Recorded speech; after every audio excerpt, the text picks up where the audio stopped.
Hi అండి, welcome to YouTube. నేను పద్మని. కాలవాతల రామాలయం గుడి దగ్గర కళ్యాణం జరుగుతుంది.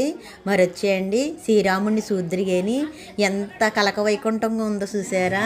రామాలయం గుడి శ్రీరాముని ఆరు బయట కళ్యాణం జరుగుతుందండి. గజస్తంభం, అలాగే గుడి ప్రాంగణం అండి.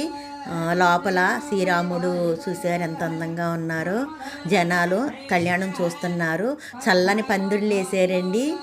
చల్లదనం గురించి ఆ శ్రీరాముడు ఆరుబయట కళ్యాణం కదా, పెద్దలందరూ కూర్చున్నారు. కళ్యాణం జరుగుతుంది.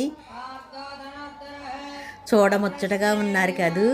శ్రీరాముడు, సీతమ్మ, లక్ష్మణుడు, ఆంజనేయ స్వామి చాలా అందంగా ఉన్నారు. కనుల పండుగగా ఉంది కళ్యాణం.